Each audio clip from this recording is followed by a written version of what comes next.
En orden de derecha a izquierda nos acompaña el doctor Pedro Lizárraga Cuevas.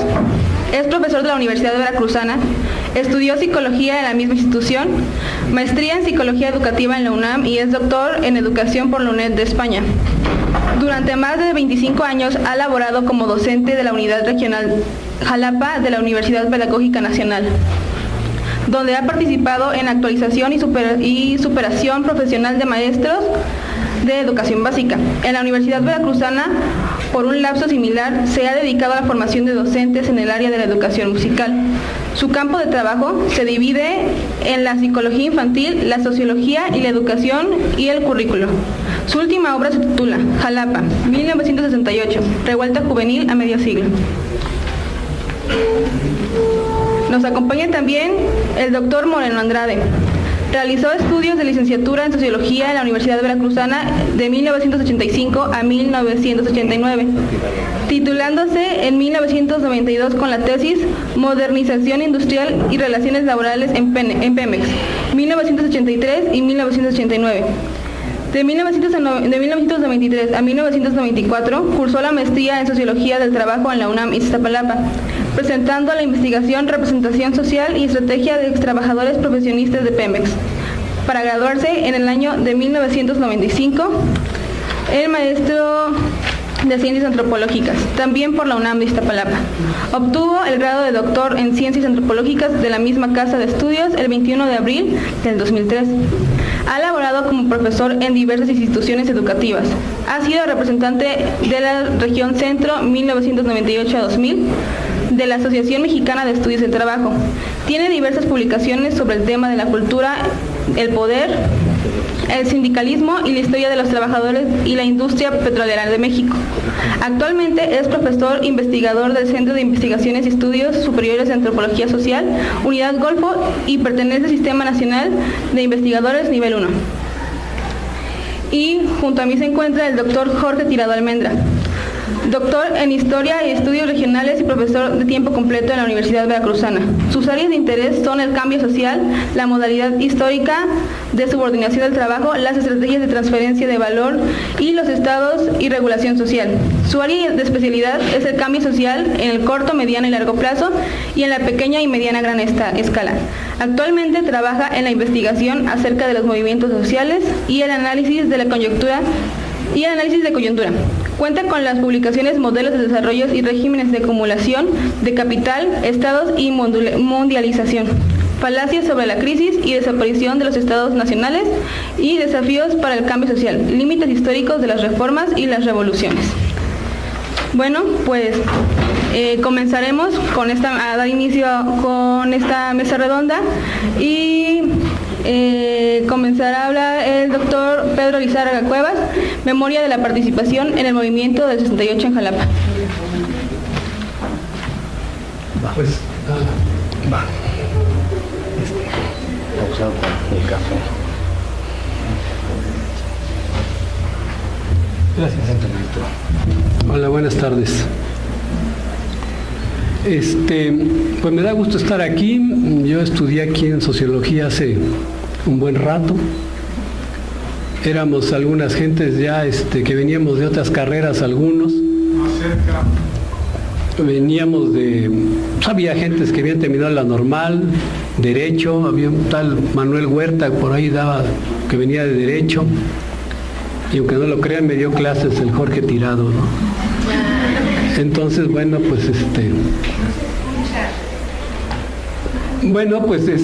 yo les decía que yo estudié aquí en Sociología hace 20 y tantos años, de los 80 y tantos por allá.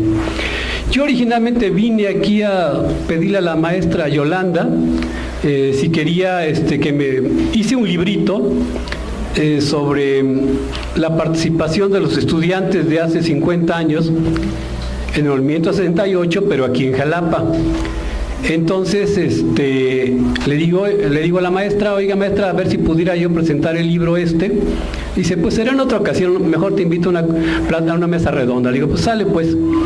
Pero si a alguno de ustedes le interesa saber un poco sobre qué pasó en Jalapa hace 50 años, con motivo de 68, por 100 módicos pesitos se lo llevan. hice un texto que se llama Ayer y Hoy. La preparatoria Artículo Tercero era en 1968 una escuela de reciente creación. Funcionaba por la tarde en la primaria José Ortiz de Domínguez, en la calle de Mata. Esa juventud se veía reflejada en sus maestros. La presencia de Mario Muñoz era vivaz, nos abría los ojos al mundo de la cultura. Carlos Antonio Castro se esmeraba porque aprendiéramos un poco de inglés. Maximino Rodríguez nos echaba el rollo político. Heriberto García también procuraba la toma de conciencia.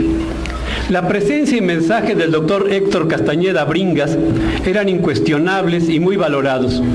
Jóvenes maestros hacían lo imposible porque sus alumnos, carentes de todo, nos acercáramos al mundo de esos días. En el cambio de mesa directiva, ahí en el artículo, Armando Méndez de la Luz perdió las elecciones ante Luis Jiménez Velázquez, alegaba fraude. Todo era posible siendo la Federación de Estudiantes Veracruzanos la encargada de la grilla juvenil. Estábamos a mitad de año y unos compañeros de apellido Peña y otro, Peña estudió antropología, Nabor por ahí andaba, y otros compañeros pidieron permiso para pasar al salón y mostrarnos escenas de la revista ¿Por qué? El gobierno de Díaz Ordaz desencadenaba una represión brutal en contra de jóvenes estudiantes de la capital. El asunto era novedoso y extraño. ¿Cuál era la causa se violentara de esa manera a los muchachos? En las páginas negras de la revista, con dolor aparecían jóvenes muertos y la puerta de una escuela derrumbada. De inmediato formamos comités de lucha en apoyo a los compañeros del Distrito Federal. Apenas 15 días antes, toda la prepa participó en varias marchas respaldando a los maestros de la universidad. La escuela, la prepa, formaba parte en aquellos años de la UV. Los profesores se quejaban de bajos salarios, el adeudo del aguinaldo del año anterior. Los estudiantes aprendimos a picar papel encerado, sacar volantes en el mimeógrafo y, haciendo a un lado la vergüenza, salimos a la calle a repartir nuestros textos mal redactados. A pesar del Mario Muñoz, pues. La gente cooperaba y se hacía más propaganda. El gobernador era un sujeto mal encarado, demagogo, pero amigo de los porros de la universidad. Nada que ver con la Sara. Bueno, pero también de convenencieros, ahí sí aparece la Sara. Estudiantes que buscaban encaramarse en las enredaderas del poder. Medio atendió a los maestros, pero el movimiento magisterial terminó. Terminó el movimiento de los maestros de la UV en el 68, si mal no recuerdo, el 11 de julio. Apenas unos 10 días antes de lo que iba a pasar en el DF, en las escenas esas que todo el mundo recuerda, de los pleitos entre las prepas y vocacionales. La represión en la capital era otra cosa, inesperada, incomprensible para muchos.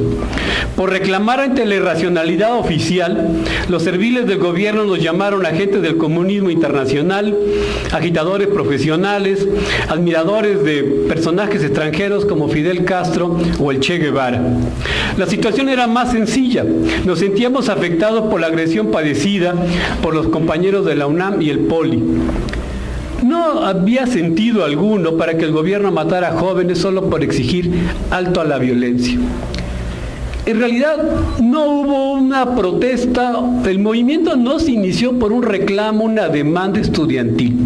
Eso jamás sucedió. Los estudiantes armaron o armamos o participamos en el movimiento ante la represión del gobierno. O sea, no hubo algo que dijera a los estudiantes vamos a demandar, a pedir, a solicitar, porque eso no existió. Más bien se organizó la gente ante una represión absurda, inusitada, insólita, que no tenía por qué. Los granaderos arremetían contra los chavos porque ellos se habían peleado, porque estaban en la escuela. No había sentido. Se trató, el movimiento estudiantil de 68 es producto de una provocación. Todavía en enero, Fabricio Mejía Madrid se pregunta en el proceso, ¿qué motivó al gobierno iniciar esa represión? Las hipótesis es que querían una prevención para evitar disturbios en la Olimpiada y lo más común, posiblemente pugnas en el PRI para ver quién quedaba de presidente en México. En aquellos días de incertidumbre se participó en decenas de conferencias, mítines, marchas, se tenían reuniones con estudiantes y maestros, se elaboraron mantas que se portaban en las calles y se gritaba en contra del gobierno. Fueron las primeras actividades políticas de muchos jóvenes en aquellos años. También peleábamos entre nosotros, se discutía largamente de forma apasionada. El alegato subía de tono a polemizar con los estudiantes cercanos al gobierno, que al quedarse sin argumentos se espantaban con los peligros del comunismo totalitario. Pues nada que ver, y lo mismo pasa hoy día, lo pueden ustedes ver, ¿no? Ahora son aquellos que protestan populistas, ¿no? Que quién sabe qué podría significar. Esos estudiantes gobiernistas eran como curas echando sobre nuestras cabezas el terrible infierno. La protesta se mantuvo hasta el 26 de septiembre aquí en Jalapa, que haciéndose realidad la amenaza, la macana y las bombas cayeron sobre quienes permanecíamos despreocupados en la calle de Lucio, la mayoría sentados como si nada pudiera ocurrir esa tarde de comienzos de otoño. Ahí estábamos sentados, los lidercillos estaban ahí discutiendo con los representantes del gobierno y un tal coronel Hernández Tello, que comandaba la policía. Llegó la orden del gobierno y el Hernández Tello, no me tocó oírlo, pero sí leerlo, simplemente dijo: pártanles la madre. Expresión que todo el mundo entiende. Lo peor vino una semana después. La agresión de López Arias fue solo un adelanto. Siguió la masacre sin límite de Díaz Ordaz. Cientos de personas fueron masacradas en Tlatelolco y se desató la persecución de opositores. Quedamos como perros con la cola entre las patas, apaleados, cabizbajos, perdido el futuro. No era eso lo imaginado. La represión debió cesar a partir de un diálogo civilizado, pero no. El PRI gobierno decidió matar a miles de personas en una plaza cerrada. Si ustedes ven ahorita en la tele, es una plaza cerrada, es una trampa. Pero ahí los estudiantes pensaron que tenían protección porque ya habían hecho varios mítines ahí y los habitantes de Tlatelolco los protegían. Entonces dicen, bueno, estamos entre cuates, entre familia, entre compañeros, la gente de Tlatelolco, y por eso hicieron el mítin ahí, y fue una trampa terrible, como podrán ver ustedes en la tele. Una nube densa de terror se extendió por todo el país. Ahora sí a callar, obedecer y hacerse pendejos. No hubo supermachos, como dijera la revista, ¿no? Que de alguna manera fuera muy popular en aquellos años. Quedamos puros agachados. Ese era el poder del Estado, infinito, rudo, profundo, ampliado por curas, periódicos, la televisión, que ya hacía muy bien su trabajo de engañar, confundir, atarantar. Ese es el recuerdo que yo tengo del año 68, pero quiero un poco acercarme, como dice mi texto, a lo de ayer y a lo de hoy. En medio siglo pasan muchas cosas. En primer lugar, aquellos chamacos, los que viven, son personas de la tercera edad que se reúnen en el café, la Quinta de las Rosas, o se ven obligados a cuidar nietos. Muchos de los líderes del 68 siguieron luchando por sus ideales, formaron partidos de oposición, mantuvieron la frente en alto. Y aquí recordamos, muchos de ustedes lo deben de haber oído, a Eberto Castillo, Raúl Álvarez Garín, José Revueltas, Demetrio Vallejo. Ahí están los relatos de Carlos Monsiváis, Elenia Poniatowska, Luis González de Alba, muchos personajes de grata memoria. Aquí en Jalapa yo pienso que el que más se recordó fue el doctor Héctor Castañeda Bringas, un médico que tuvo un papel muy relevante en aquellos años. Pero también hubo otros que brincaron al primer puesto ofrecido, se ajustaron a las reglas del sistema. Su objetivo fue vivir cómodamente. Todavía se les puede ver defendiendo privilegios, manipulando las cosas para desprestigiar, como si lo gris fuera blanco, haciendo de conejos chivos. En este montón de años la gente reclamó el robo de tierras, la pérdida de derechos, la ausencia de justicia, fraudes y más fraudes electorales. Se soltó a los halcones en 1971, se masacró indígenas en Acteal, campesinos en Aguas Blancas, se entregó el petróleo a los gringos, acabaron con las empresas de electricidad, de aviación, millones de hectáreas pertenecen a mineras depredadoras, destruyeron el ISSSTE, el Seguro Social. Cada mexicano debe una fortuna en deuda externa. Queda poco de nación. Hoy somos testigos de los que se roban la gasolina, cobran piso, secuestran al vecino o al comerciante de la esquina, asesinan sin chistar. Pero también ante nuestras narices el señor Duarte se robó millones y más millones de los impuestos aportados por los veracruzanos. En la revisión de las cuentas del señor secretario Antonio Miado dijo no haberse enterado y a manera de premio le conceden 3 años de cárcel. Cinismo total. La señora Rosario Robles creó cientos de empresas fantasmas y como whisky sigue tan campante. Crimen organizado, pues, mafia de Estado, mafias de la calle. México en el peor de los mundos posibles. Miles de mexicanos han sido asesinados, defensores del medio ambiente, luchadores sociales. También otros tantos que no pelean ni defienden nada, solo poseen una tienda, tienen un hijo, un esposo. Hemos llegado al punto de la barbarie. La chica va a la escuela y nunca regresa. Se está en la parada, en el camión del centro comercial y se desata la balacera. Vivimos días aciagos, una guerra no declarada. Veracruz es una fosa clandestina y la violencia continúa. De manera especial, el gobierno nos aterró con la desaparición de 43 normalistas. Hace 4 años en Iguala, ciudad del tamaño, ¿qué será? De Coatepec, de Cardel, una cosa así. Los que conozcan se darán cuenta que es una ciudad pequeña, ¿no?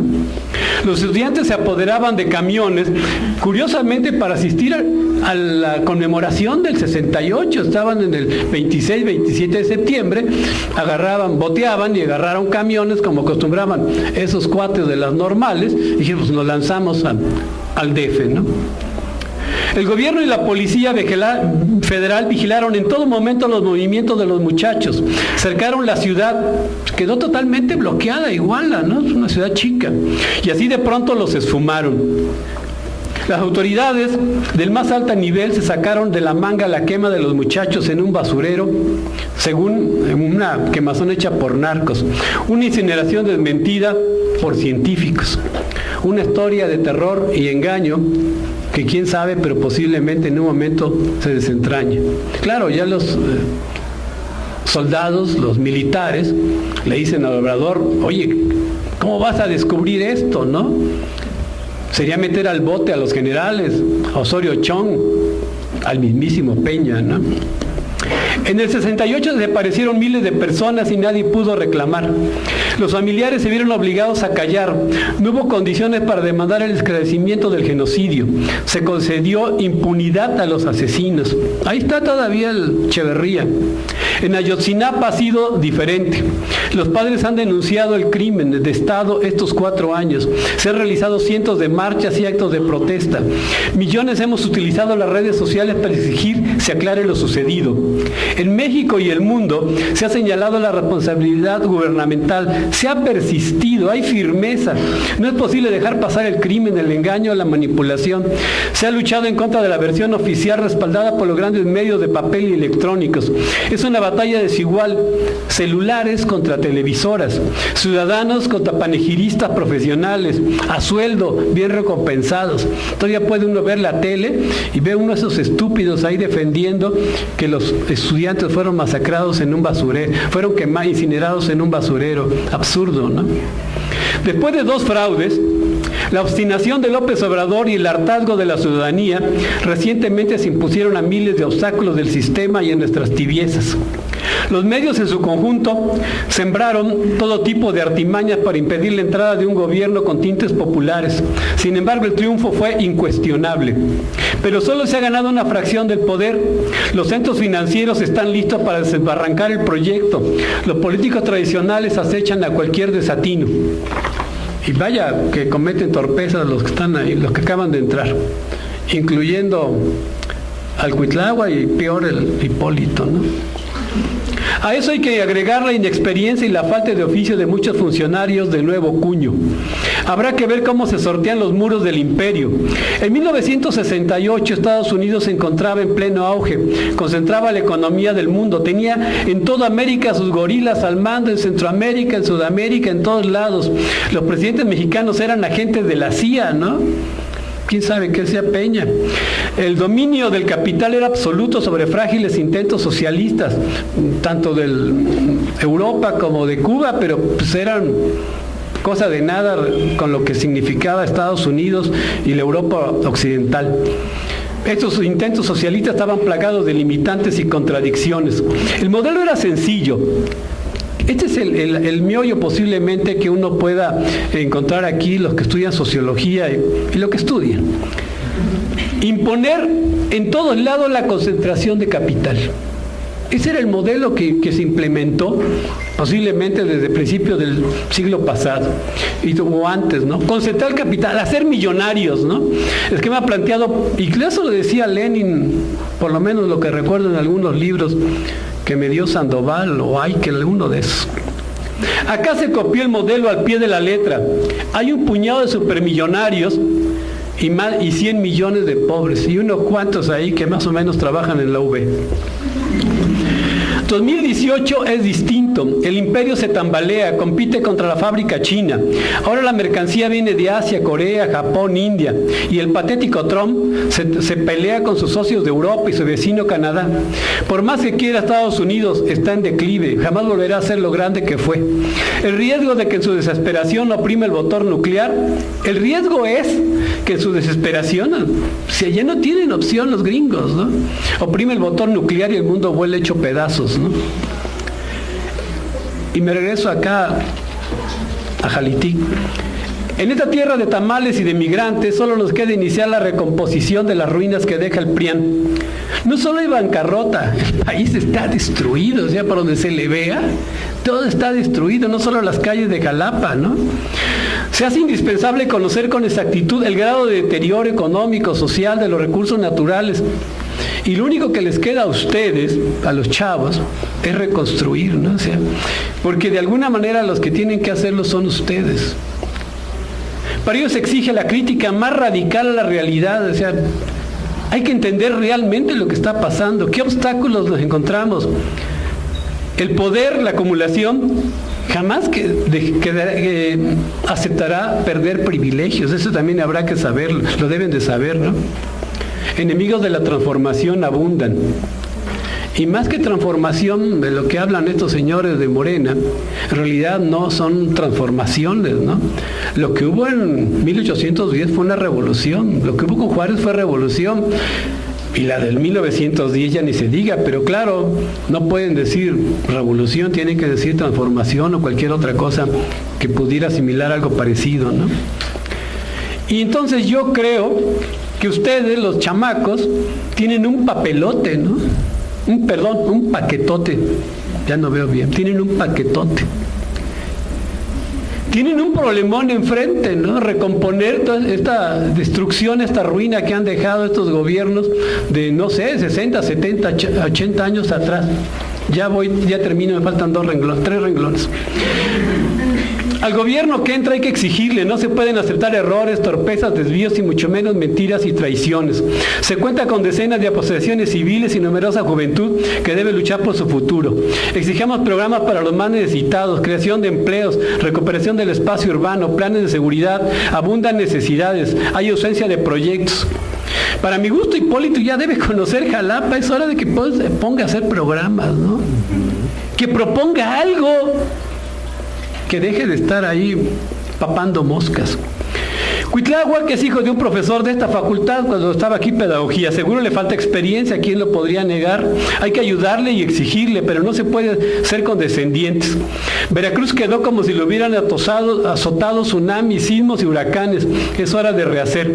México merece otro destino, ya hace falta crítica y la persistencia. No nos queda más que ser irreductibles. El 26 de septiembre no se olvida, el 2 de octubre todavía nos duele y pues yo creo que algo tienen que hacer y creo que el gran compromiso, más que los rucos, los tienen los chamacos, ustedes. Gracias, muy amables.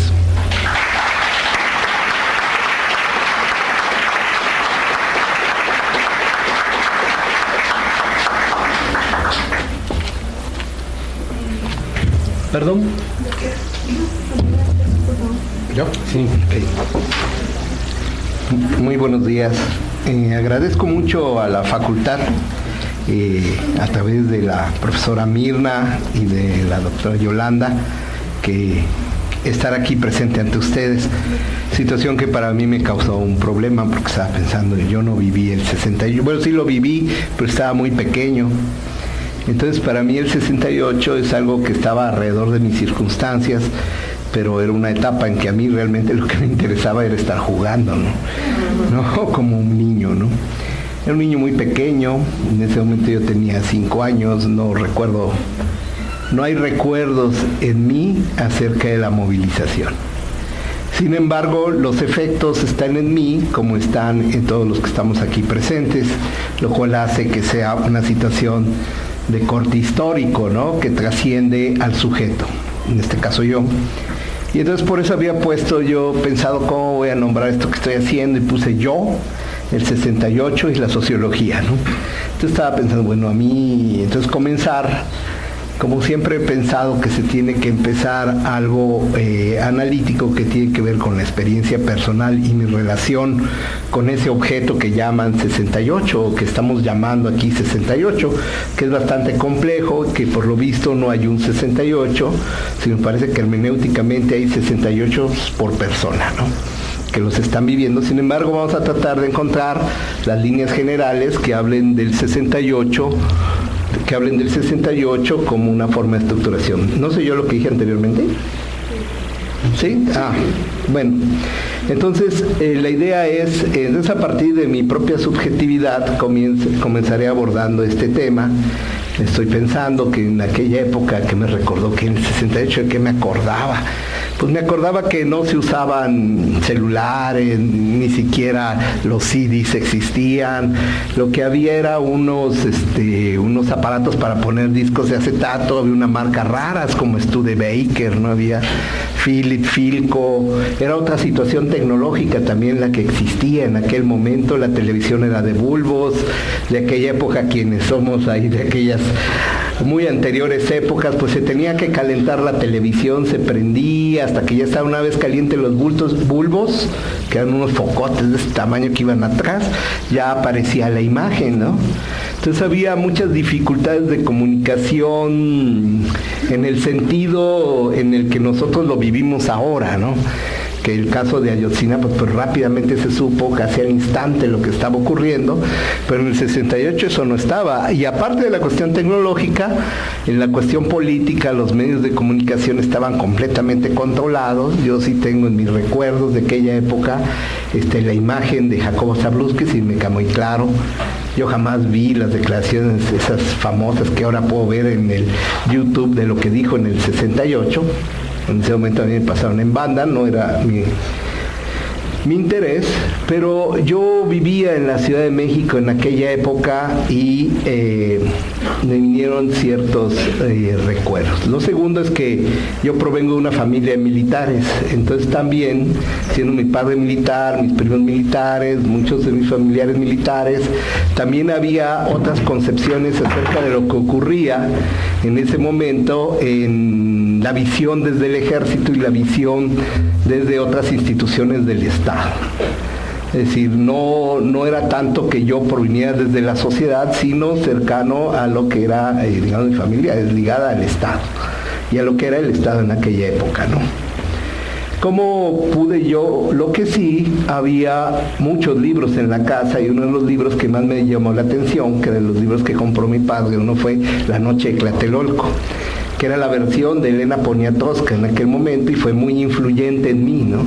Al estar observando, particularmente siendo muy joven, muy jovencito, las imágenes que trae ese texto. Y así hago contacto con el tema de 1968, como un sujeto. Es algo que me conmociona, algo que me interesa mucho, algo que empieza a despertar en mí una inquietud social que ya la tenían muchos miembros de mi familia en aquel momento, muchos eran muy críticos, y entonces ese acercamiento entre familia, la situación de la casa, la época, cómo uno vivía esos años 60, la importancia que como niño a mí sí me llamó un poco la atención las imágenes, las recuerdo de las Olimpiadas, la relación precisamente con las gestas deportivas, etcétera, que empezó a nacer en mí. Me fui dando cuenta que el 68 era algo importante. Obviamente en la secundaria era un tema muy importante, puesto que de ahí yo estudié en Tuxtla Gutiérrez, Chiapas, y allí las movilizaciones sociales eran muy intensas y seguramente mucho más intensas de lo que han sido aquí en Veracruz, sobre todo en la relación con las normales rurales y con las movilizaciones que siempre ha habido allá en el estado. Y entonces ahí empieza la inquietud social, y el 68 tiene un papel muy importante en mí, y creo que es una de las motivaciones que me llevó precisamente a estudiar sociología y a hacer sociología. Y en fin, entre tantos detalles, vine a estar aquí en esta escuela ante la que estoy hablando, de la cual soy un egresado, al igual que Pedro. Claro, en otras circunstancias, ¿no? Es interesante el transcurso de la vida, y escojo para mi titulación, eso queda muy en mí, muy fuerte marcado en mí, el 2 de octubre. Entonces el 2 de octubre de 92 yo escojo que ese día yo me titule en una conmemoración precisamente de los eventos que ocurrieron esa noche de Tlatelolco. Eso me marca, pero también a la vez la confluencia con algunas personalidades, como fue el caso de Victoria Novello, quien escribe un libro que se llama, y que tiene que ver con algunos de los temas que yo he desarrollado, que se llama La difícil democracia de los petroleros. Y en ella habla, ella sí estuvo en el 68, ella participó, como dice, como un miembro anónimo más durante las manifestaciones. Y al estar haciendo la tesis en aquellos años, en los 90, yo me acerco con ella como alguien que me orientara en la temática petrolera, y me dice que no podíamos desligarla precisamente de la movilización social del 68, las transformaciones que se estaban dando al interior del sindicalismo petrolero. Y esto quería decir que había grupos de trabajadores que también habían estado como activistas en el 68, porque eran ingenieros egresados del Instituto Politécnico y de la UNAM, quienes habían estado tratando de dar un giro cultural, tratando de generar un programa de educación sindicalista en el cual se contemplara un tema central del 68, la participación política. Y al estar revisando después más actores y analistas muy duchos en la temática, esa era la importancia, como voy concluyendo, que era la importancia, y ahorita con lo que narra Pedro, me queda aún más claro, es la importancia del mensaje del movimiento, que era la participación política del ciudadano en un contexto del más alto autoritarismo, y lograr acotar esa acción del Estado sobre los particulares. Y que había allí un problema en el fondo también constitucional. Es decir, bueno, la Constitución proveniente de la Revolución Mexicana estaba inspirada en dos fuentes, una fuente liberal en donde el individuo era el centro, obviamente, y había una fuente social de donde emanaban los preceptos y las formas de acción corporativista del Estado mexicano a través de la CTM, CNC, etc. Pero los estudiantes en aquel momento pareciera que esta limitación y acotación del Estado tendría que ver de las partes liberales del movimiento del 68. Nada tenía que ver con un complot comunista sobre México. Era todo lo contrario. Era, como ellos mismos decían, o como lo que uno va recabando con el tiempo y conociendo, era que la Constitución sea efectiva en aquellas partes de las libertades y las garantías individuales y de los derechos políticos y sociales que habían sido negados, y los derechos civiles además, ¿no? Entonces, lo único que hicieron, a mi parecer, y voy concluyendo, voy observando, fue que los estudiantes reivindicaban libertades en un sentido más liberal que no tenía nada que ver con el comunismo y el socialismo, aunque hubiera combinaciones ideológicas allí, pero no me parece que jamás el argumento de Díaz Ordaz hubiera tenido razón, ¿no? Y como hace poco habló Sergio Aguayo, ¿no?, de un texto que sacó, en donde hablaba de las influencias externas sobre el 68, y decía que era el entonces embajador de Estados Unidos en México, que era un anticomunista radical, quien estuvo influyendo sobre Díaz Ordaz, hablándole del complot comunista, y en pocas palabras Sergio Aguayo va diciendo que lo manipuló a Díaz Ordaz. Pero yo en lo personal, digamos, nunca he creído que los mexicanos hemos sido manipulados por Estados Unidos y menos los gobernantes. Simplemente le dio los argumentos suficientes desde la perspectiva del Estado para ejecutar la masacre. Era lo que necesitaba Díaz Ordaz, quien le diera argumentos, y al parecer se los dio Estados Unidos a través del embajador. En ese sentido sí tiene razón Aguayo. En el sentido de que lo maniobró, no creo. Los gobernantes mexicanos siempre han sido lo suficientemente hábiles y a la vez lo suficientemente deshonestos como para encontrar argumentos para actuar, ¿no? Entonces, eso, obviamente la historia, como es notorio, pues la historia nunca le dio la razón a Díaz Ordaz al final, ¿no?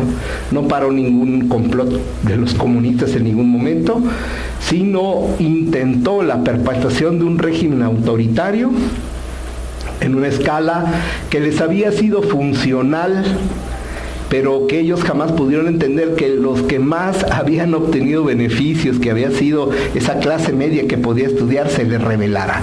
Y eso pareciera que fuera lo que más enojo les ocasionó.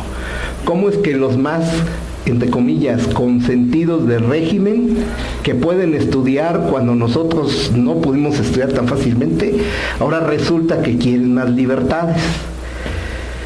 El 68 sí creo, un poco siguiendo el sentido que dice Pedro, me parece interesante, pero yo lo diría de esta manera. El 68 propone, a mi ver, el 68 mexicano, que no tiene que ver con el Mayo francés ni con lo de Praga, que no tiene nada que ver con la Primera de Praga ni nada con eso.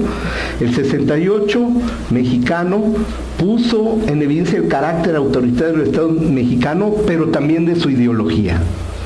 Es decir, porque se acompañaba completamente de una ideología altamente conservadora. Ese es uno de los puntos. Y entonces ahí se genera una aportación científica desde los universitarios. Y esta posición científica es que el 68 sí es una reconversión copernicana en términos de la ciencia política, porque permitió en la acción misma, en la praxis, un giro de la perspectiva de la sociedad. Sin el 68 no hubiera girado la sociedad. Nosotros no tenemos laboratorios como para decir en dónde vamos a hacer las aportaciones prácticas de nuestras disciplinas. Y el 68 es una aportación práctica, pero que genera un giro en la perspectiva teórica acerca de la sociedad, pero no en la teórica de nosotros escribiendo los libros inaccesibles para los demás, sino en las prácticas de la sociedad mexicana, quien cambia en ese momento desde las clases medias y se difunde hacia el resto de la sociedad, la visión de que tenemos derecho de participación y de que incluso hay quienes están dispuestos a morir por lograr, aunque no lo sepan, no lo sabían que iban a morir, pero murieron por lograr esa participación. Y a partir de allí expone también el 68 la enorme vigilancia que hay sobre el sector de la juventud y su importancia en la definición política del país, que hubo en ese momento y que sigue habiendo ahora, ¿no? Expone algo, pero sin embargo, lo largo que ha sido esto y llegar a este punto en el que nosotros estamos, nos expone algo que sí es aterrador. Que aunque somos como sociedad, me refiero al 68, dueños de una verdad, eso también lo dice Aguayo, esto ya lo agrego un poco yo, no somos dueños del poder. Ese es el problema. Y que aquella idea de que saber es poder, parece que tiene una disfuncionalidad en este caso, puesto que no hemos tenido el poder de que se haga justicia. Podemos saber claramente los hechos de Ayotzinapa y sin embargo no hemos accedido al poder de que se haga justicia. Entonces puedes saber y no tener poder. Y entonces hemos estado todo el tiempo alegando con Michel Foucault que verdad es poder, etcétera. Y bueno, ya tenemos la verdad, pero el problema es que no tenemos el poder para que se ejecute esta verdad, y cuando se llega al poder, se llega de la manera condicionada, cuando está dando los casos de Morena, como está exponiendo Pedro. O sea, la única manera en que llegó López Obrador al poder fue a partir de la negociación con sectores que participaron en esto. Entonces, hay allí un gran problema, ¿no? Tenemos verdad más no poder, porque no necesariamente, aunque en algunos casos puede serlo, saber es poder. Entonces hay discusiones teóricas de fondo que podemos tener de estos eventos y otros más. Se requiere justicia, acción de un nuevo poder y por tanto toma del poder. Pero entonces, ¿cuáles son los pasos para la toma del poder si las vías electorales nos demuestran que solamente puede ser a partir de la negociación con actores que participaron en los crímenes? Es complicadísimo. O sea, el 68, si lo observamos, nos mete en un buen problema. Digo, si lo empezamos a observar como sociólogos, ¿no? Por eso, ¿quiénes? Dígame. Pero nada más voy en la tercera línea. Pues ya lo dejo, pues ni modo, cierro nada más. Bueno, me iría al final. Es que hay muchas preguntas aquí de carácter teórico, interesantes desde mi perspectiva. El problema que tenemos ahora es que celebramos el 68 los universitarios y las clases medias que han tenido educación universitaria, pero esta distinción entre trabajo manual e intelectual permanece. Es decir, en el caso de México, a nivel de la estructuración social, tenemos problemas entre la comunicación entre universitarios, no universitarios, como mundos que no dialogaran. Un mundo de no universitarios que caminan por la fe, ¿no? Y el tema de la razón sigue circulando en medios muy cortos. Entonces, ¿cómo lograr la vinculación? Serían las últimas preguntas que puse aquí. ¿De qué manera se podría elaborar una estrategia de articulación entre lo universitario y no universitario? Más allá de que les llevemos un ballet y vean qué hermoso es un ballet o una exposición de pinturas, sino en términos de proyecto político, ¿no? Entre informales que trabajamos en la universidad y los informales que no acceden y que incluso dicen que nosotros somos unos privilegiados, ¿no? ¿De qué manera se debe generar una nueva estrategia desde la sociedad, pero que rebase a la clase política que está diciendo Pedro, pero que también Cermeño en un momento decía que cuando un actor de la sociedad comienza a destacar, inmediatamente hay una máquina aspiracional que lo coloca en algún puesto hacia arriba dentro de la estructura de poder? O sea, hay muchas situaciones que a veces el 68 cambió, abrió, generó una nueva perspectiva de pensarse y autopensarse la sociedad, pero de orden corte reflexivo, pero el problema que tenemos ahora es cómo lograr la acción. Tenemos un problema de acción y generación de acción colectiva. Bueno, yo lo dejo ahí. Bueno, ya me hicieron que lo dejara.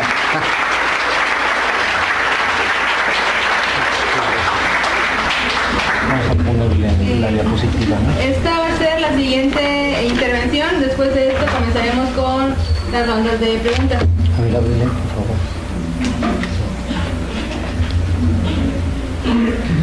Bien, buenos días, muchas gracias. Me parece que con la secuencia de intervenciones nos vamos acercando a la manera en que a mí me interesa plantear el problema del 68.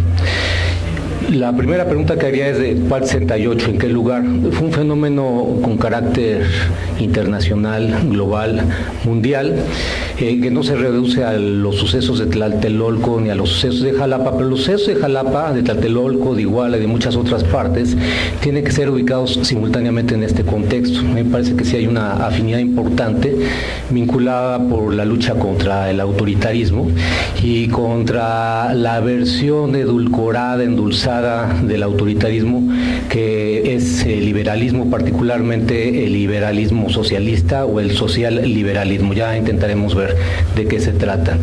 Bueno, como ustedes pueden apreciar, el título de la exposición es el de contradicciones y posibilidades de los movimientos sociales antes y después de 1968.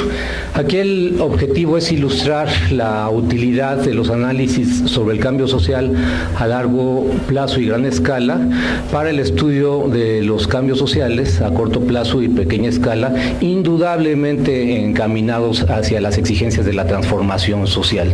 No nada más por motivos nociológicos, esto me parece atractivo, sino para justamente intentar atender una de las exigencias que plantea el doctor Saúl Moreno sobre el quehacer, sobre la escala del cambio individual, global, etcétera. En fin, bien. Entonces, el contenido de la exposición tenderá a ilustrar, a partir de la definición de los cambios sociales y de los movimientos sociales, el tipo de contradicciones que han experimentado a lo largo del tiempo y finalmente, bueno, intentaré señalar algunos de los desafíos que al respecto se presentan. Para ello, bueno, hay que tomar un marco de referencia polémico y un marco de referencia temporal. En cuanto al marco de referencia polémico, a mí me ha estado preocupando desde hace bastante tiempo tanto la satanización como la idealización de los movimientos sociales. Del lado de la satanización o descalificación de los movimientos sociales, hay posturas académicas, intelectuales y políticas como el individualismo metodológico, cuyas premisas ya partían inclusive de algunos intelectuales del 68, como he podido constatar en algunos documentales, en donde los movimientos sociales son el resultado de la manifestación de personas que han cargado frustraciones y que en determinado momento deciden organizarse para protestar, desestabilizar, generar desórdenes y molestar a la colectividad, como si dijésemos alterar el bien común, cual si este bien común y el orden existiesen en el capitalismo. Pero hay otra perspectiva que los idealiza y que ve en los diferentes movimientos sociales opciones de cambio prácticamente válidas en el sentido universal, o sea, universalmente válidas. Me parece que ambos extremos son nocivos y no permiten no solo avanzar en el conocimiento de los movimientos sociales, sino tampoco en la construcción de estrategias de cambio actualmente válidas. Bien, entonces, eso desde el punto de vista de la referencia polémica. Desde el punto de vista de la referencia temporal, yo discrepo absolutamente de aquellos que piensan que los movimientos sociales comenzaron a mediados del siglo XIX con el surgimiento de los sindicatos y de los partidos, con una organización burocrática, que tenían cierta permanencia, etcétera, y que bueno, después van a ser ilustrados a partir de 1848 por la fundación y despliegue de las actividades de la primera, la segunda, la tercera y relativamente la cuarta internacional. La segunda internacional es importante porque ahí se deriva la mayor parte de las socialdemocracias, como por ejemplo el Partido Socialista Español, el Partido Socialista Francés, los laboristas, el Partido Republicano, también el Partido Demócrata de los Estados Unidos principalmente, pero igualmente el PRI y todo el espectro de partidos que tienen como modus operandi el populismo clientelista, bien, en donde se intercambian servicios y bienes materiales por apoyo económico. Como discrepo de esta postura, entro a una definición de los movimientos sociales como organizaciones colectivas que generan cambios, y como organizaciones colectivas de oposición que generan cambios se remontan al largo plazo de la historia. Entonces el periodo que utilizo, como ustedes podrán ver ahí, es de 7.700 años. Estamos en los últimos 50 si consideramos de 1968 para acá. Entonces podríamos nosotros ver que los movimientos sociales han comenzado a aparecer, ¿sí?, desde hace muchísimo tiempo, y hay que intentar destacar sus particularidades históricas en diferentes regiones del mundo, lo cual es una tarea gigantesca, pero no imposible de hacer, así como sus denominadores comunes. En cuanto a sus denominadores comunes, yo aprovecho pues entonces para obtener una definición y una construcción de los mismos. ¿Se puede quitar esto? Por favor, que me estorba. Bueno, decía como definición, son fuerzas colectivas que generan cambios, son destructores y creadores de regímenes sociales. Nacen, son producto de contradicciones estructurales al calor de la disputa por los recursos. Los movimientos sociales están condicionados por las coyunturas en la correlación de fuerzas y por el tipo de estrategias de organización y de movilización que utilizan, las cuales son importantes para poder definirlos a partir del tipo de demandas y de sus estrategias ideológicas y de sus proyectos de cambio. Son simultáneamente cambios de tensiones internas, tienen tendencias centrales y tendencias secundarias en disputa, y reproducen la división entre dirigentes y dirigidos. En este sentido, los movimientos sociales son dialécticos, son imperfectos, son cambiantes, son imperfectos, pero también son fenómenos asimilables por sus adversarios. En ese sentido, los movimientos sociales son finitos, tienen peculiaridades al principio, a lo largo y en el desenlace de sus luchas, y padecen o pueden experimentar, son susceptibles de influencias mesiánicas y milenaristas.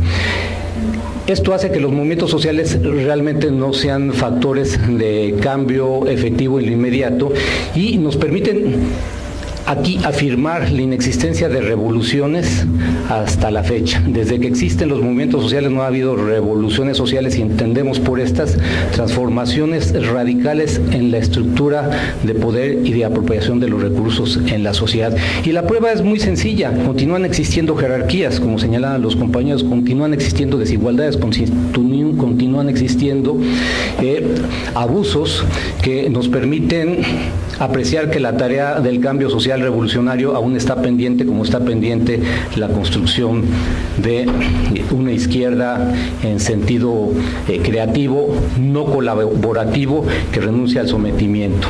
Bueno, desde el punto de vista temporal también entonces veamos cuáles han sido las lógicas de cambio en el largo plazo. En un periodo de 7.200 años, que va de 6.000 años antes de Cristo al 1.200 después de Cristo, existió un fenómeno que Marx denominaba, así como muchos orientalistas de su época, palingenesia, que significa regeneración, significa reproducción. La dinámica política central de estos imperios, que pueden ser considerados grandes sistemas tributarios en el lenguaje de Samir Amin, imperios mundo en el lenguaje de Wallerstein, era más o menos la siguiente. Las élites encargadas de la construcción y preservación de las grandes obras hidráulicas de las que dependía la sobrevivencia de numerosas poblaciones que habitaban los extensos territorios que controlaban los imperios, llegaban a rutinizarse, se anquilosaban, y en ese momento comenzaban a aparecer dificultades, complicaciones, conflictos sociales en donde las élites aspirantes al poder, las élites secundarias, entraban en alianza con los pueblos descontentos, destronaban a la dinastía vieja, ocupaban el nuevo puesto y se regeneraba el mismo modelo de poder político. Eso ocurrió al menos durante los 6.000 últimos años, era el patrón de cambio. Por eso estos autores, desde el punto de vista orientalista y en una perspectiva eurocéntrica, afirmaban un proceso de resurrección. Tal parecía que estas sociedades no cambiaban, a diferencia de la sociedad europea, que sí cambiaba. Lo mismo los pueblos primitivos no cambiaban. Entonces, bueno, ¿qué es lo que sucedía? Dice, no, pues se mantenían estáticas y era el mismo patrón despótico de dominación. Carl Wittfogel, en un trabajo conocido como Despotismo Oriental, narra perfectamente bien esta importancia. Es un tratado sobre las sociedades hidráulicas antiguas y, bueno, podemos ver en este texto cómo el autor da cuenta de las rebeliones en Mesopotamia, en Babilonia, en Persia, en Egipto, en China, pero también en el Imperio Olmeca, en el Tolteca, en el Azteca, en el Inca, etcétera. Entonces hay movimientos sociales desde hace mucho tiempo.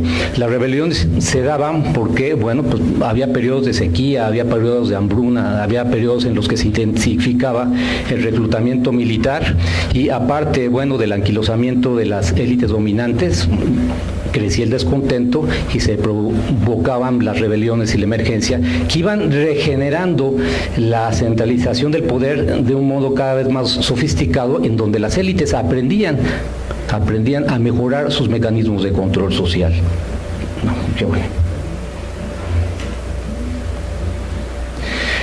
El siguiente periodo, si estábamos en el 1200 después de Cristo, ya siglo XIII, es el de un conjunto de movimientos sociales que aparecen en la transición de lo que se podría considerar en la bibliografía convencional del feudalismo hacia el capitalismo.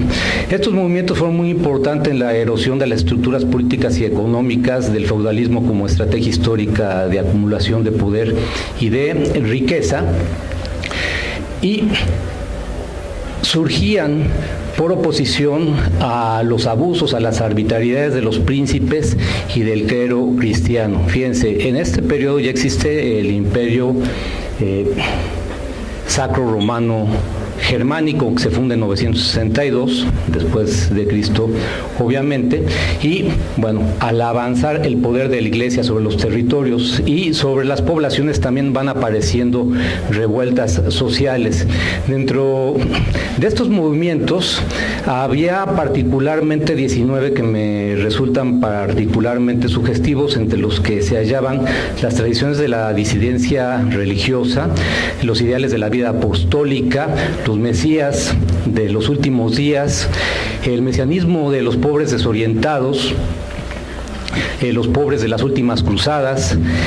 También se encontraban dentro de estos los flagelantes revolucionarios, las huestes demoníacas, la herejía del libre espíritu, los amauritanos, los anarquistas místicos, el apocalipsis de los taboritas, las luchas de los utraquistas, el anarcocomunismo en Bohemia, los anabaptistas, el movimiento Los Inconformes, que buscaban la construcción de una nueva Jerusalén o la edificación del reino mesiánico de Juan Leyden, y el movimiento de los cátaros. Fueron extremadamente importantes, y los cito porque resultan ser un antecedente y realmente precursores importantes en lo organizativo y en lo ideológico de los movimientos sociales de masas del siglo XX. Bueno, por eso los destaco.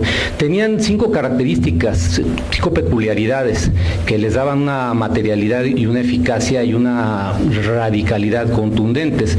Estos movimientos mesiánicos y milenaristas de la Edad Media pretendían que la revolución, que el cambio, en principio de cuentas, fuese colectivo.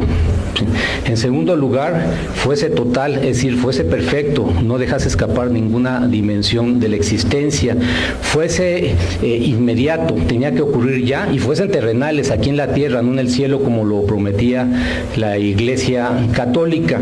Entonces, esto me parece que es importante para el estudio de los movimientos y para la desestructuración de lo que es la cultura dominante en el planeta hacia 1968, que es la cultura norteamericana. Bueno, la cultura norteamericana, que doctrinalmente corresponde al pensamiento, a la ideología y a las estrategias liberales de control y de regulación social. Aquí aparece un término que es la parucia liberal. La parucia es un término tomado de la doctrina católica y de la mitología cristiana, que significa segunda venida. Se supone que en la segunda venida Dios o Jesús, o bajo cualquier forma que fuese representado, porque había múltiples expresiones de la aparición de este Mesías y Salvador, ocurriría después de una época de desastres, de pestes, de inundaciones, de muertes de personajes importantes, de caos, que sería el apocalipsis. Entonces estaría el apocalipsis, después vendría el milenio, y después del milenio el juicio final, y después del juicio final el mundo y el reino de los justos, la felicidad, en donde no existiría el hambre, el dolor, el sufrimiento. Los seres humanos vivirían en la abundancia, en condiciones espirituales. dedicados simplemente a la contemplación y al disfrute placentero de todo lo que estuviese a su alcance. Bueno, ¿esto qué tiene que ver con los movimientos sociales? Bueno, pues tiene que ver con la idea de un futuro cada vez mejor. Y si nosotros recurrimos al expediente del análisis histórico materialista, nos damos cuenta que el futuro, en términos de opresión y explotación, cada vez es peor. Y la pregunta asociada a lo que comentaba el doctor Saúl es, bueno, ¿por qué seguimos pensando dentro de los cánones tradicionales no solo propios del liberalismo, sino de la parusia judio-cristiana, que además tiene sus antecedentes? Fíjense, 7000 años antes de Cristo, con el reinado de los persas y la fundación del mazdeísmo con Zoroastro, ¿no? Siguiente.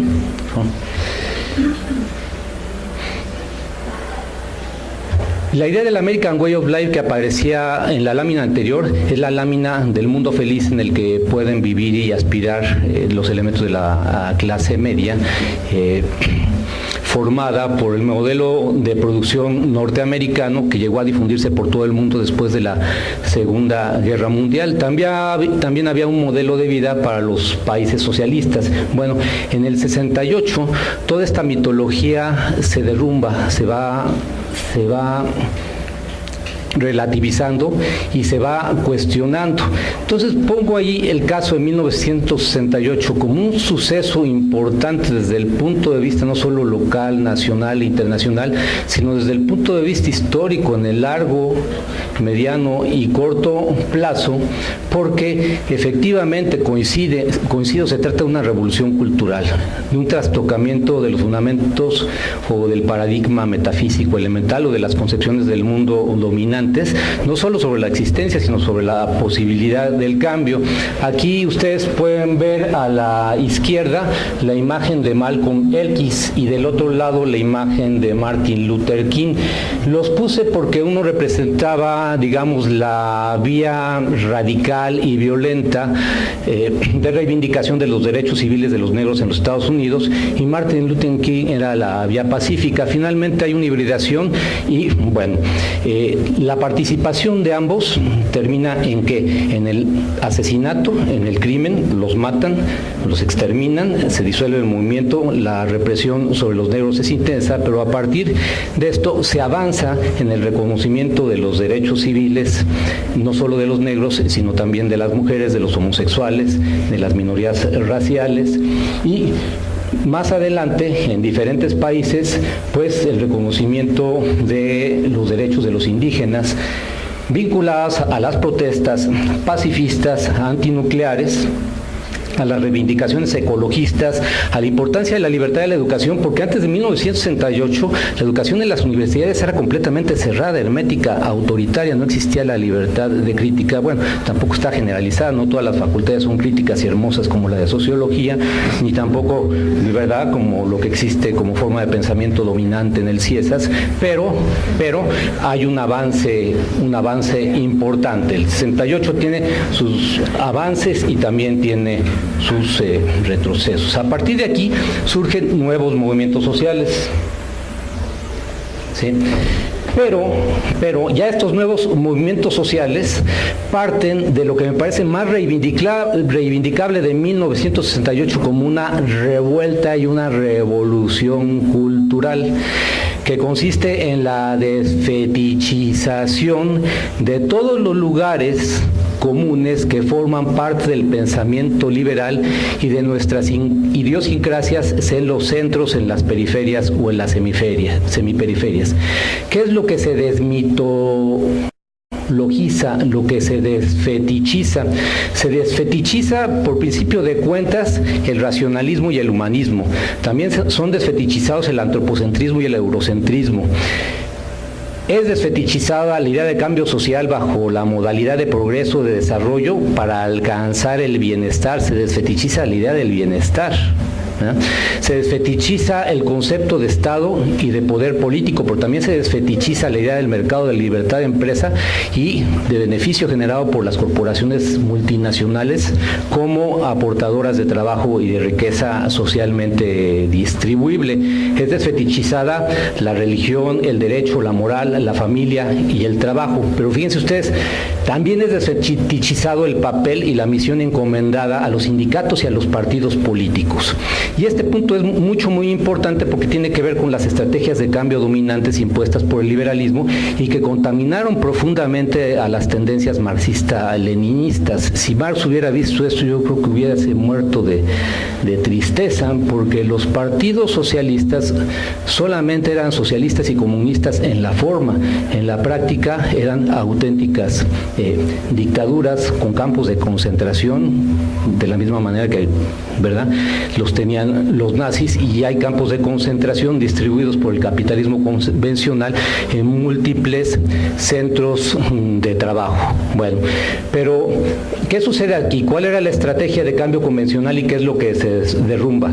Pues es la estrategia que Wallerstein llama de 2 pasos, pero que yo llamo de 3 pasos. La primera es la de toma de conciencia, organización y movilización. La segunda es la de institucionalización de la organización, que en determinado momento llega a alcanzar el poder exitosamente y a partir de la toma del poder inicia el proceso de transformaciones sociales. Esto parte de una concepción del Estado en sentido instrumental sumamente estrecha que limita la percepción del poder y limita nuestras posibilidades de percibir el cambio de una manera práctica, inmediata e integral. ¿Por qué? Porque se parte de la premisa de que todo el poder político se encuentra concentrado en el aparato del Estado, y esto es uno de los mitos más importantes del liberalismo y del social liberalismo, vamos a decir, del socialismo marxista-leninista convencional en todas sus vertientes, y se sigue pensando aún dentro de estos cánones. No se está considerando, por ejemplo, que el triunfo de Morena con el ascenso de López Obrador, que llevó mucho entusiasmo, mucho enojo, etcétera, etcétera, puede resultar en que en el inicio de una cuarta transformación, pues yo aquí me sumo a los compañeros, pues esta es una promesa de campaña, suena muy interesante, muy prometedora, pero sería demasiado inocente que pueda ocurrir una cuarta transformación en corto plazo, un plazo sexenal que está condicionado López Obrador. Bueno, póngale 12 años, póngale 18 años, suponiendo que este tipo de tendencias discursivas mantuviesen en el poder. En ese lapso no puedes cambiar tan rápidamente la sociedad. Entonces, estos nuevos movimientos sociales se oponen al racismo, se oponen a los fraudes electorales, al incremento de los precios en los energéticos que impacta toda la economía, se opone a las dictaduras militares, a los feminicidios, a la desaparición de los dirigentes sociales, al asesinato de los participantes en los movimientos. Pues está el caso de Ayotzinapa, la gráfica es de 2017 y puede aparecer el 2029 y continuará el mismo problema. Dejemos ahí el asunto y pensemos qué ha sucedido de manera dominante, ¿sí?, después de 1968. Es importante ubicar estructuralmente el acontecimiento porque en 1968 se inicia la fase B o la recesión de la economía mundo capitalista, como también entre los siglos XII y 16 se inició la recesión o el declive del feudalismo. Estaríamos entrando entonces a una fase de descomposición y de desintegración del sistema, en donde las viejas estrategias de lucha ya no sirven, hay que cambiarlas, pero lo que hemos tenido de manera dominante es una reacción represiva impresionantemente efectiva del capital, porque ha llegado a desarticular a las organizaciones y a los movimientos de masas. El fenómeno lo conocen como globalización, y esta globalización tiene nombre y apellido. En la gráfica aparecen 18 de 28 corporaciones multinacionales, todas ubicadas en el sector financiero, que es el encargado de regular no solo las finanzas, la producción del dinero, sino también la producción, la distribución y el consumo, pero en realidad son... sí, 18 las que están ahí, pero 9 son más poderosas, y dentro de estas 9 hay 4. Sí. Sí, cámbiale, por favor. El anterior. Bueno, entonces ha aumentado el sometimiento y vean ustedes, con la colaboración, primero, de los bancos financian. Segundo, los medios de comunicación masiva. Ahí los tienen, los simbolizo con Google, Apple, Facebook, Twitter y WhatsApp. Pero pongo la imagen de Francisco, es Francisco I, ¿sí? Bueno, del Papa, porque hay un retorno importante de los monoteísmos. Y otra característica que limitaba las potencialidades revolucionarias de los movimientos milenaristas en la Edad Media era justamente su enclaustramiento dentro de esta perspectiva del cambio social en el sentido de la construcción de un más allá que llegaría de forma milagrosa como resultado de la intervención de fuerzas sobrenaturales. Lo que ha aumentado es la alienación y se genera un tipo ideal. Si nosotros tomamos como referencia el hombre unidimensional de Marcuse para hacer referencia a la sociedad de masas y a la mentalidad predominante en el siglo XX a partir de la instrumentación pues de lo que era el modelo fordista keynesiano de producción y consumo, lo vinculamos con la idea del hombre calculable de Nietzsche. El retrato del individuo dominante a la fecha sería aproximadamente el que reúne las siguientes características. Es un individuo, y es lo que existe a nivel de sociedad ya de masas, pues que no es autónomo, sino por el contrario, iletrado, inculto, codicioso, limitado, obediente a las consignas de la tribu, arrogante, seguro de sí mismo, dócil, débil con los fuertes, fuerte con los débiles, simple, predecible, aficionado empedernido a los juegos y a los estadios, profeta especializado en banalidades, devoto del dinero, sectario de lo irracional, promotor de ideas mezquinas, tonto, ingenuo, narcisista, egocéntrico, gregario, consumista, consumidor de las mitologías del momento, amoral, carente de memoria, racista, sexista, misógino,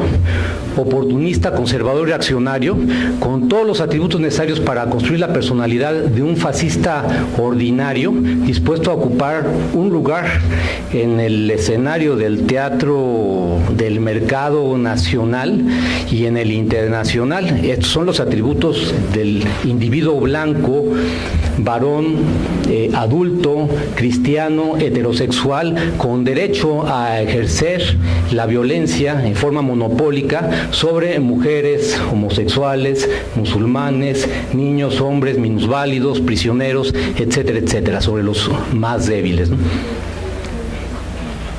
Sí. Y en ese escenario, con este tipo ideal, nosotros tenemos que un gran panorama de desolación social que significa exclusiones, es decir, una acentuación de la precarización social. Los niveles de pobreza en el mundo han aumentado espectacularmente. Los datos del Banco Mundial dicen conservadoramente que la población que vive en condiciones de pobreza es del 56%. Pues, al Banco Mundial no hay que creerle. Yo he visto otras estimaciones que la calculan en cerca de un 83%, teniendo aproximadamente un 15 de sectores o de estratos medios y un 1% de la población mundial que concentra la mayor parte del ingreso. Entonces vemos aquí que estas exclusiones permiten inclusive acentuar la desmitificación, ¿sí?, de los partidos, de los sindicatos y del proletariado y de los campesinos y de las clases asalariadas como los sujetos de la historia, aquellos que tienen que ser responsables del cambio, ¿sí? ¿Por qué? Porque resulta que la población económicamente activa del sector informal es abrumadoramente superior a la que existe en el sector formal. Son más los desasalariados, que de todas maneras se encuentran involucrados en la acumulación de capital, que aquellos que tienen empleo. Y bueno, uno de los desafíos para las resistencias, aparte de los que platican los compañeros, se encuentra en estas dos características esenciales, históricas, básicas del capitalismo, que son su flexibilidad y su eclecticismo. El capitalismo puede adoptar cualquier forma, no tiene compromiso con ninguna religión, con ningún país, con ningún sector, con ninguna tecnología, con ninguna clase social, salvo con la acumulación de capital, y esto le permite comprar movimientos sociales, cooptar dirigentes, y si no los coopta, bueno, los puede asesinar. Pero también existe el fenómeno de la criminalización de las formas de acumulación de capital. Todas las empresas están involucradas, las grandes corporaciones, en el lavado de dinero, ya no se diga los bancos, pero también la criminalización de las resistencias sociales. Por eso pongo las fotos ahí de Pablo Escobar Gaviria y del Chapo Guzmán. Sí. Entonces, lo que ha ido aumentando ha sido la militarización, la represión, el empobrecimiento, y que podamos considerar como opciones para el cambio. A ver, yo por principio de cuentas, si modifico mi concepción sobre el poder y no lo veo concentrado, centralizado en una sola instancia en el Estado, debo pensar que existen otras dimensiones donde el poder político existe. Y aquí pienso en el poder político que existe en los individuos. Cuidado, no es lo mismo el individuo del liberalismo, que es su quintesencia, racional, consciente, calculador y pragmático, más o menos del tipo que definí con las características señaladas hace un momento, que el individuo soberano y libertario, que nace justamente en 1968. Es el tipo que no se somete, es el tipo que no colabora, es el tipo que descubre el poder en todos los sitios en donde se encuentra y que sabe que la lucha jamás va a terminar. Quede claro, si nosotros seguimos pensando, y bueno, voy a utilizar una expresión que no me gusta utilizar, pero que resulta extremadamente didáctica y refinada en términos lingüísticos, pero se necesita, insisto, como lo he dicho en otras ocasiones, ser demasiado pendejos para considerar que el futuro va a ser mejor partiendo de las actuales condiciones. Necesitamos modificar las formas en que funciona nuestro cerebro, modificar las actitudes frente a las contradicciones sociales y actuar.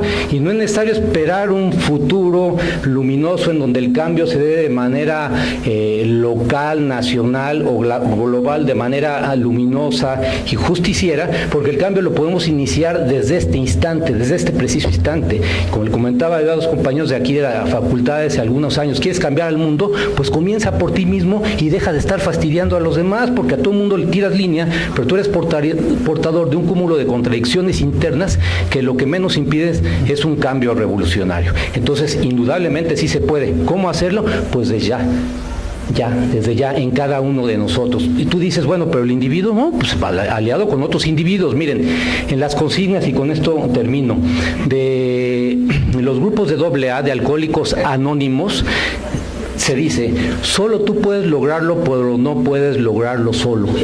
Y se le dice al individuo que tiene que liberarse de la esclavitud a la que le ha llevado la dependencia a algunas sustancias.